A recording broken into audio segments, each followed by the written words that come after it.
Welcome to Time Monk Radio. I'm Gemini, and some VIPs join our digestion conversation with Susan Weed this evening. Hello, Susan. I understand that we have some very important guests to discuss tonight. Hi, Gemini. I'm so glad to be back here with you.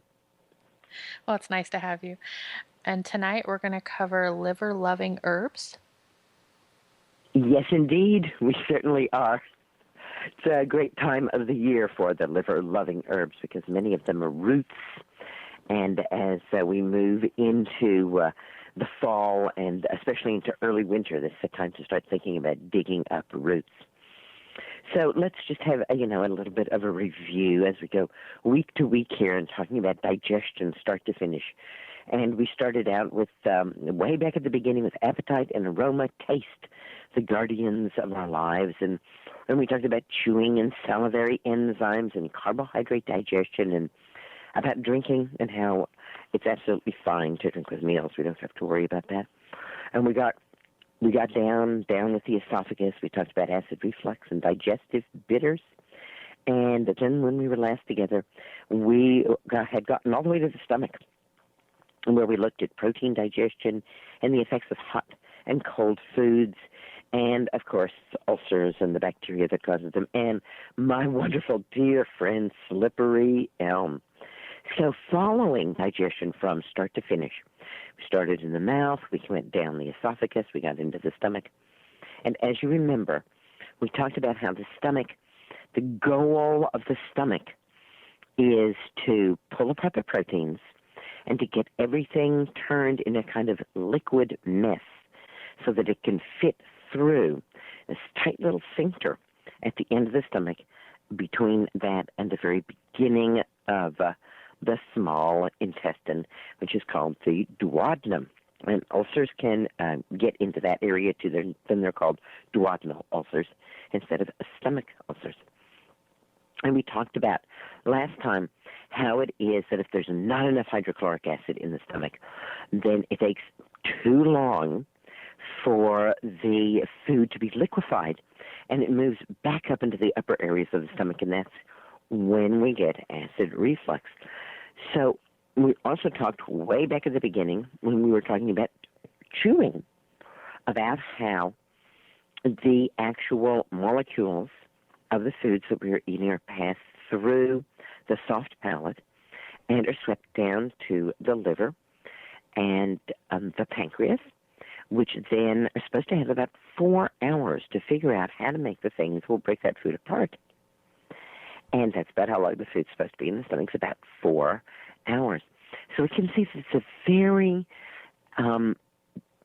very good timing to this system. In fact, I haven't gone into all of the timing that there is because each different kind of food, whether it's protein, carbohydrate, or a fat, has a kind of a different transit time through the stomach. I'm saying 4 hours, but it's not 4 hours for all kinds of foods. Fats stay in the stomach longer, and it takes the liver a little longer to make the bile and store it in the gallbladder to break down that fat.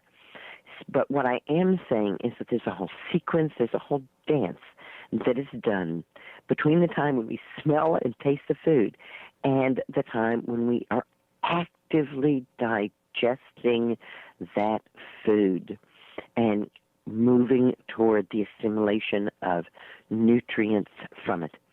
The liver itself produces a lot of enzymes. The pancreas produces lots of enzymes. And the gallbladder stores the bile that the liver has produced, which is an emulsifier that breaks down fats and allows them to work in a watery system. It's kind of like having, greasy spaghetti sauce stuck to your plate. It's not just going to come off with hot water. You need a drop or two of soap, and that acts as a surfactant to break down the surface tension of the fat and globule and to allow it to be dispersed. And that's exactly what bile does. So when everything is going fine, the dancers are dancing, the music is going, and it's all working just great. If, however, one of the musicians isn't present or gets distracted, then things can seem to go amok. And I know for many people that I talk to in America, digestive issues are really up there as a big thing. And I also want to reflect that when I got started, I decided that I really wanted to learn from my elders. And although all of my direct elders were dead, I decided that I would take on as my elders any practitioner in my community who was 70 or older. And I went and I interviewed them. And one of the questions that I asked was, if there was only one piece of advice that you could give me about being a healer, what would that piece of advice be? And the answer for 9 out of 10 of those people was the liver. Focus on the liver. Most disease starts in the liver. I think perhaps it was this clue that got me so interested in nourishment and in understanding that the diseases that we get often had as a basis the inability of the body to really digest and assimilate the foods that the body is given. And a lot of this falls to the liver. The liver is one of the largest organs in the body. If you put your hand on the right side of your body, on your rib cage, and you kind of take your fingers and you feel under the edge of the bottom of your rib cage, that's your liver.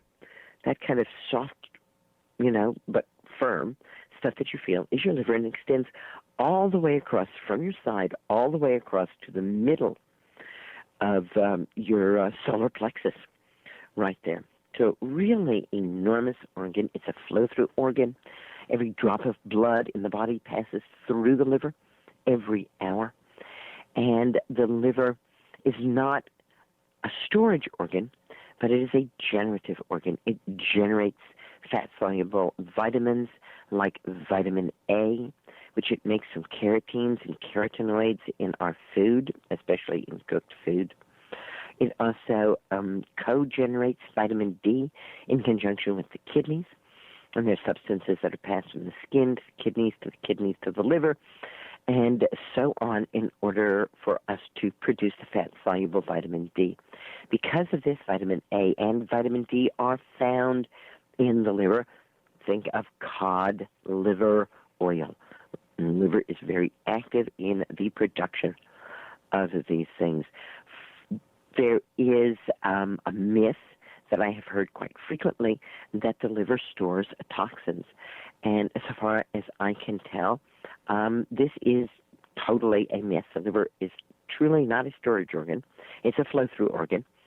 And the liver doesn't want to store toxins any more than any other part of the body does.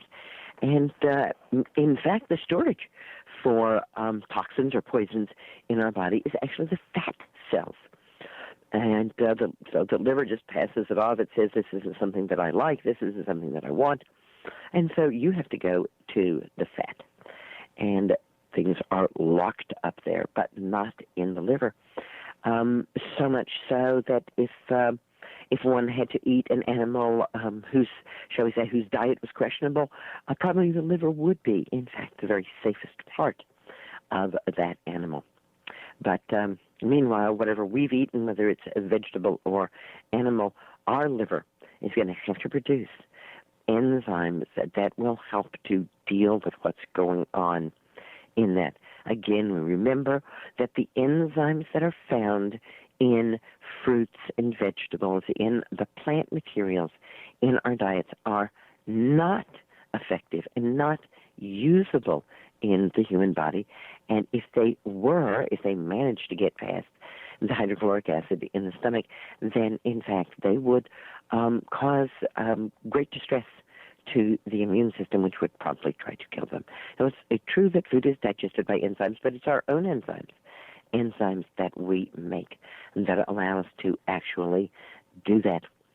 The liver is not insignificantly synonymous with life, with living, the liver. I am the liver of my life. Nowadays, if somebody says, I am thinking, and they're miming thinking, they might point to their head. But not so very long ago, although a couple of centuries, if someone in England said, I was thinking, or throughout much of Europe, they would point to their liver, because they thought that the liver, they knew that the liver was very large and so important that surely that's where the personality was centered, and that was where all of the thinking went on in the body. The liver is amazingly regenerative. It is said that if a disease or injury has harmed the liver, if even so much as a tablespoonful of the liver is left intact and in good health, that from that the liver can actually regenerate and regrow itself. So, wow, what an opportunity for us to maximize the health of our liver. And even more of an opportunity, the liver is such an important organ that it is replaced every month. No, there's not a liver fairy who comes and takes out your liver in the middle of the night and inserts a new liver. Of course, this is done cell by cell over the period of 30 days, so that every cell in the liver is completely replaced in a 30-day cycle. And what that means is that if something is distressing our liver, or if we're seeing that our liver is unhappy because we're having digestive problems, then using liver-loving herbs can help us to resolve and to reverse these problems generally within 30 to 40 days. There are 4 primary liver-loving herbs that are weeds where most people live. And dandelion, burdock, chicory, and yellow dock are their common names. Dandelion, of course, is very well known to almost everyone. Children learn to recognize dandelion, and although there are other flowers that look like dandelion, dandelion is so distinctive that it's really rare for anyone to mistake it. Dandelion is also one of the most generous herbs in the world. Any part of the dandelion, harvested any time and prepared in any way, will be an effective remedy to help to promote better digestion, increase the liver's effectiveness and strength and tone, to improve the liver's ability to make the enzymes that are needed, to improve the liver's ability to make bile, and to help the gallbladder to store that bile without making stones.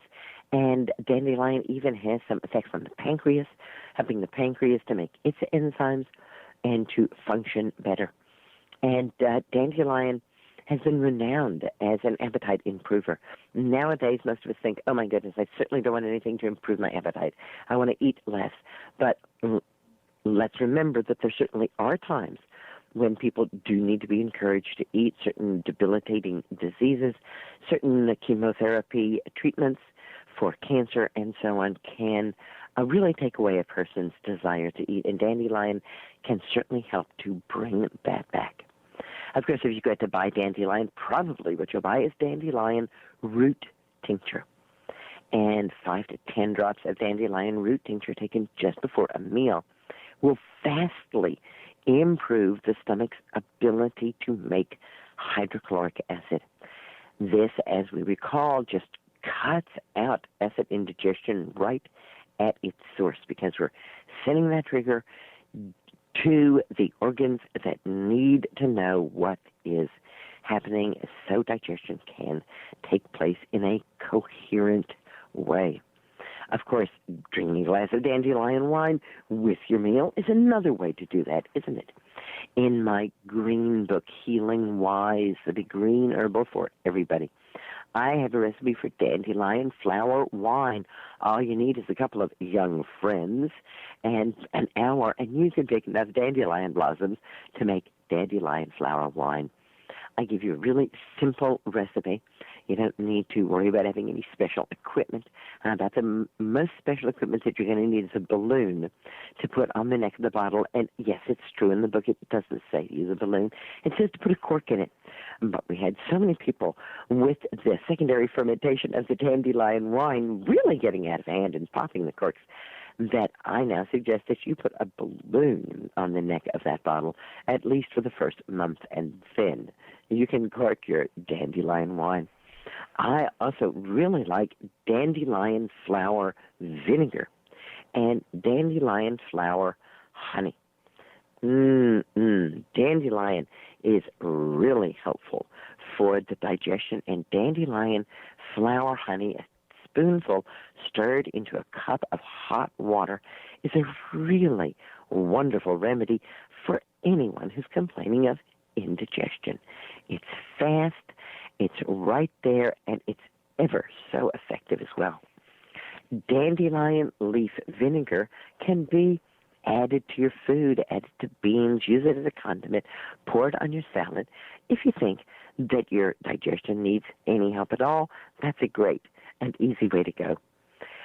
Again, in my green book, Healing Wise, I have a whole section about dandelion, and it includes lots and lots and lots of dandelion recipes.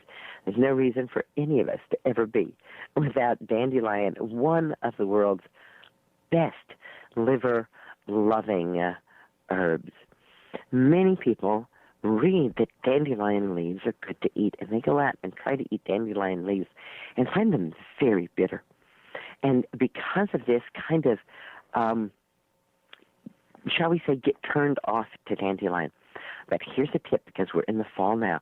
The fall dandelion leaves are a lot sweeter than spring dandelion leaves. So if you want to try dandelion leaves again, if you dare to try dandelion leaves again, pick yourself some dandelion leaves or buy them at the store. And then chop them up. And meanwhile, boil some water. And put your dandelion leaves into a saucepan and pour that boiling water over them. Put a fire under it and bring it back up to a boil and pour that water off. Put your dandelion leaves in their saucepan, back on the fire, pour more boiling water into them, bring it up to a boil again, and pour that water off. And then the third time, yes, you're going to do it a third time.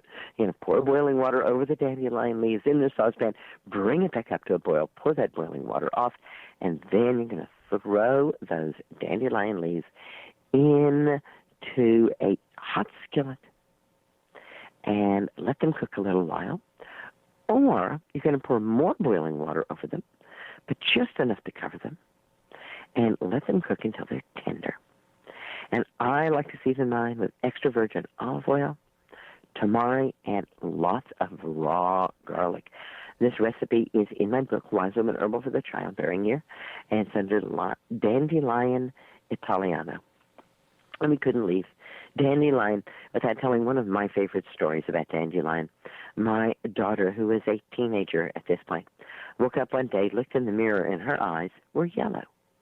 That's called jaundice, and it comes about from malfunction of the liver. She tried to call me, and she got my answering machine. Goodness only knows where I was, out with the goats, out in the garden, out in another city or state teaching. I really don't know. At any rate, she felt so bad she could hardly sit up, she said. And so she decided to crawl outside.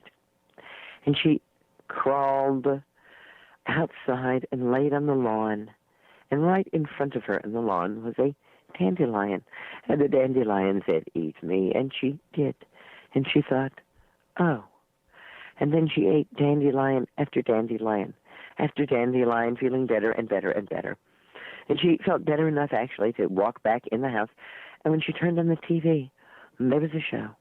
And the advertisement that was with the television show was for poison to kill all the dandelions in your lawn. She had to laugh when she looked in the mirror. The yellow had pretty much gone from her eyes, because dandelion is one of the greatest of the liver-loving herbs. Now, burdock and yellow dock sound a lot alike, don't they? Because they both have dock in their name. And dock means big leaf. So burdock is a plant with big leaves and burrs. And yellow dock is the plant with big leaves and yellow roots. And in fact, there's at least 5 different plants that are collectively known as yellow dock. The 2 that are most common, that you're most likely to see, are broadleaf dock, which really is a tougher kind of customer and will grow in, vacant lots and rough places, and curly dock, which likes garden soils and will grow as a weed in gardens.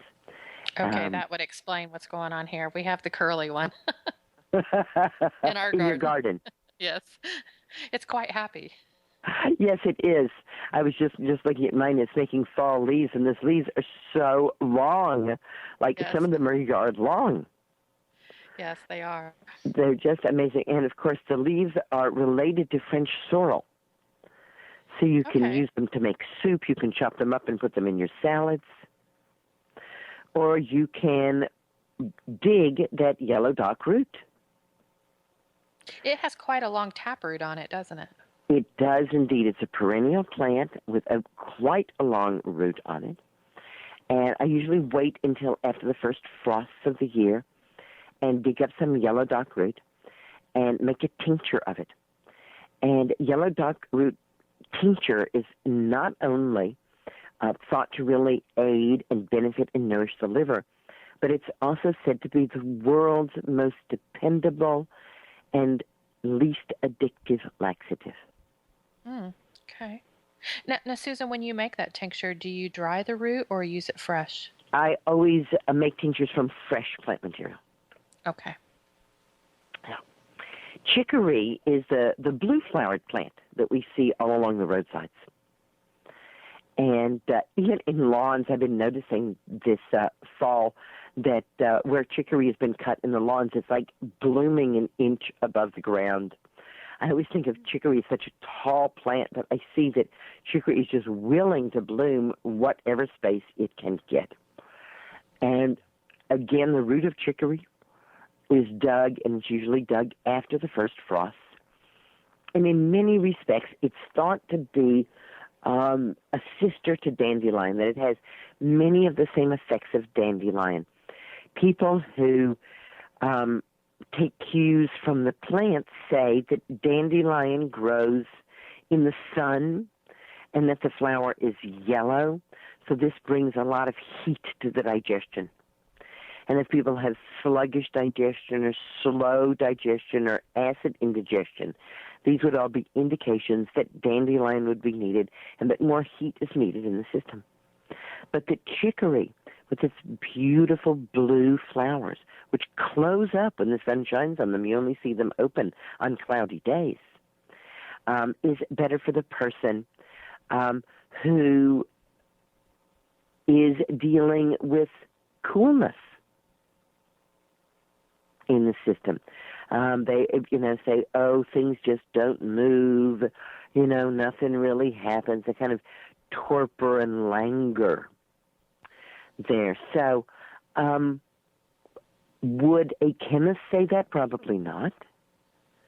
The chemist would say, well, the constituents are quite, close in these two plants, and they are related. They are in the same plant family. They're actually related to lettuce and echinacea, interestingly enough. So, well, that chicory flower, the color of it, to me, conjures up a cool color, whereas the dandelion is very warm. Exactly. So you have to think about, what do we really need here? What's happening with this person, and do I want to bring this warmth to them, or do I want to bring this coolness? But again, it's the root primarily of both plants that is used. Okay.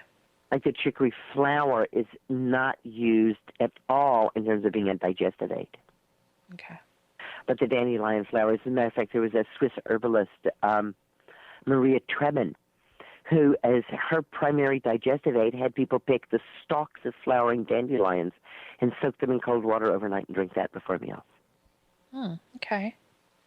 But chicory, the use focuses almost exclusively on the root of the chicory. And I think, well, they're both roots, they're both like under the ground, and they're both bitter roots, and so there's not really, to my mind, that much difference between the roots.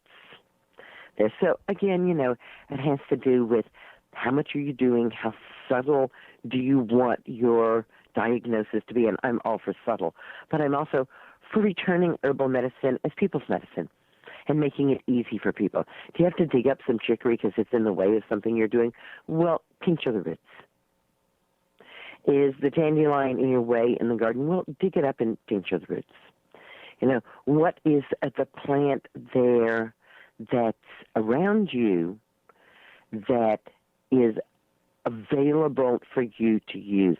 It's not like any one of these four is that much better than the other. It's more, or even more than four, since there's so many yellow dots. It's more, what do you have access to? What's calling out to you? Which of these plants really seems like it would be an ally to you?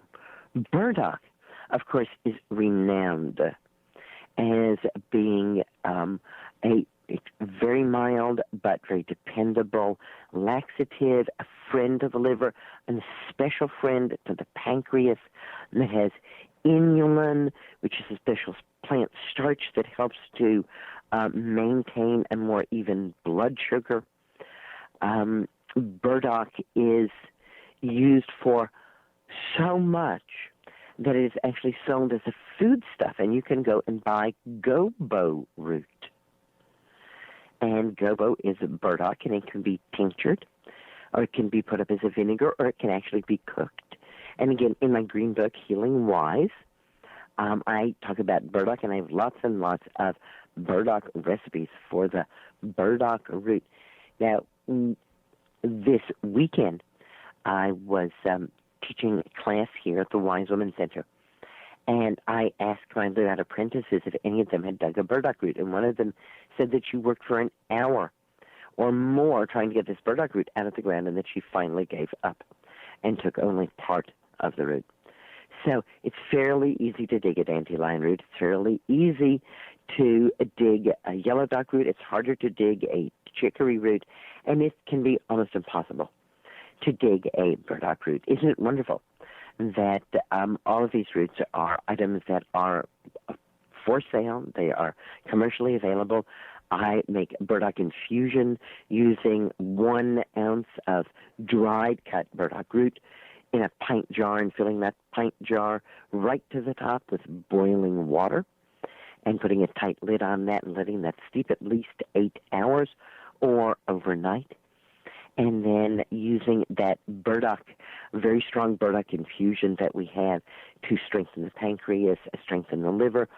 And it's said in Japanese medicine that burdock strikes deep, and that it changes deep-held and deep-set conditions in the body.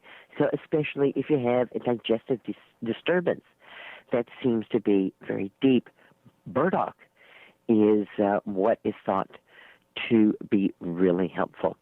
Now, burdock is also considered to be a really slow-acting herb. Like we might expect to see some results from taking dandelion, say we take some dandelion tincture before a meal, we would expect to see those results just about immediately. We would expect to have no heartburn with that meal. But with the burdock, it's said that we need to be patient, like the growth of the burdock root, and that we might need to wait for weeks, perhaps even as much as 6 weeks before we start to see the results of working with burdock. So the very important parts of our digestive system, the liver, the gallbladder, and the pancreas, each add to the food as it comes out of the stomach. They add critically important enzymes and other substances that now finish the job that was started by the carbohydrate digesting enzymes in the saliva and the protein digesting enzymes in the stomach. Now we get all of the rest of the enzymes that we need. We begin to get bile added to the mix. And in the beginning part of the small intestine, we really start to um, we really finish. Now we don't start. We finish the breaking down of the food that we have eaten. Now, one of the interesting things about the human is that this beginning part of the small intestine has muscle, so that when we throw up not just the contents of the stomach, but we can throw up from the beginning 3 feet of the small intestine. Well, lots more interesting things about the small intestine, but we've run out of time for this week, so I'll have to come back next week and tell you about it. Thank you, Susan. Green blessings, everybody. Next week, we go further into the gut to discuss flora, absorption of nutrients, and flatulence fighters. On behalf of Time Monk Radio, be well.